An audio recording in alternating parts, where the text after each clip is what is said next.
দর্শক আপনারা যেখান থেকে দেশ রূপান্তরের সঙ্গে যুক্ত রয়েছেন সবাইকে স্বাগত জানাচ্ছি। আমরা আপনাদেরকে দেখানোর চেষ্টা করছি সাবেক যে স্পিকার ডক্টর শিরিন শারমিনকে এই মুহূর্তে আদালতে উঠানো হচ্ছে। আমরা আপনাদেরকে সেই চিত্রটি সরাসরি আদালত থেকে দেখানোর চেষ্টা করছি। আমরা আপনাদেরকে জানিয়ে রাখতে চাই, আজ ভোর 4:30টার সময় তাকে গ্রেপ্তার করা হয় রাজধানীর ধানমন্ডি 32-এর একটি বাসা থেকে, এবং সেখান থেকে তাকে আটক করার পরেই আনা হয় মিন্টু রোড টিভি কার্যালয়ে, এবং সেখান থেকে তাকে জিজ্ঞাসাবাদ শেষে আদালতে আনা হয়েছে। এই মুহূর্তে তাকে আদালতে উঠানো হচ্ছে, সরাসরি দেখানোর চেষ্টা করছি।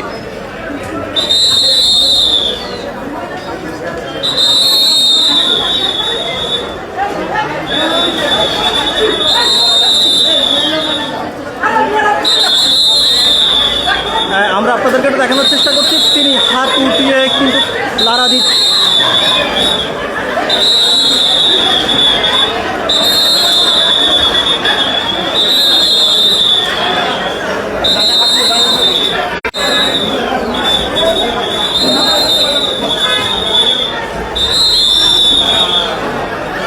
দর্শক, এই মুহূর্তে তাকে আদালতে উঠানো হচ্ছে। আমরা আপনাদেরকে সরাসরি দেখানোর চেষ্টা করছি, সরাসরি দেশ রূপান্তরের ক্যামেরার মাধ্যমে।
আপনারা যেখান থেকে দেশ রূপান্তরের সঙ্গে যুক্ত রয়েছেন সবাইকে স্বাগত জানাচ্ছি। আমরা আপনাদেরকে দেখানোর চেষ্টা করছি সরাসরি সিএমএম কোর্ট থেকে যুক্ত হয়ে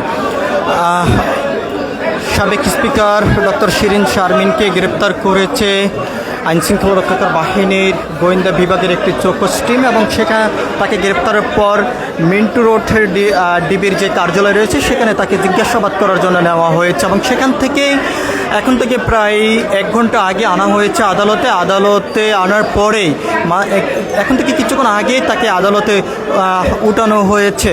এবং আমরা আপনাদেরকে একটু জানিয়ে রাখতে চাই, তার বিরুদ্ধে রাজধানীতে মোট 6টি মামলা রয়েছে। 6টি মামলার ভিতরে লালবাগের একটি মামলায় তাকে গ্রেপ্তার দেখানো হয়েছে। সে মামলায় তিনি 3 নম্বর আসামি, প্রধান আসামি।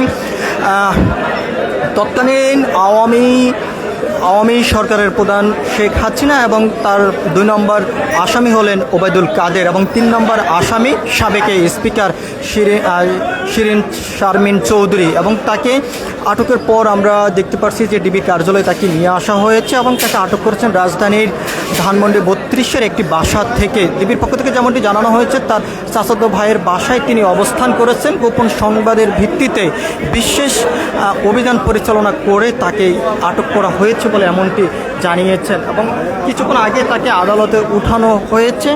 আমরা আপনাদেরকে একটু সরাসরি দেখানোর চেষ্টা করছি। অন্যদিকে ডিবির পক্ষ থেকে যেমনটি জানানো হয়েছে, তার বিরুদ্ধে আরও একটি মামলার অভিযোগ রয়েছে, এবং তার নির্বাচনীয় এলাকায় হত্যার একটি মামলা তার বিরুদ্ধে। এখনও পর্যন্ত আনুষ্ঠানিকভাবেই ডিবির পক্ষ থেকে কোনো সুস্পষ্ট কোনো বক্তব্য দেওয়া হয়নি যে কোন কোন অভিযোগে তাকে গ্রেপ্তার করা হয়েছে এবং কোন মামলায় তাকে আটক করা হয়েছে। তার ভিতরে শুধু যে যে তথ্যটি আমাদেরকে দিয়েছেন, লালবাগের একটি মামলায় তাকে গ্রেপ্তার দেখানো হয়েছে, এবং তার রিমান্ড চাবেন কিনা সে বিষয়টি এখনও পর্যন্ত সুনিশ্চিত কোনো তথ্য দেওয়া হয়নি। সব কিছু মিলিয়ে যদি আমরা আপনাদেরকে জানিয়ে রাখতে চাই, আদালত প্রাঙ্গণে ব্যাপক আইনশৃঙ্খলা রক্ষাকার বাহিনীর সদস্যদের তৎপরতা আমরা দেখতে পাচ্ছি, এবং নিরাপত্তা জোরদার করা হয়েছে। কোনো ধরনের অনাকাঙ্ক্ষিত ঘটনা যেহেতু না ঘটে সে বিষয়ে আইনশৃঙ্খলা রক্ষাকার বাহিনীর সদস্যরা সতর্ক অবস্থানে রয়েছেন।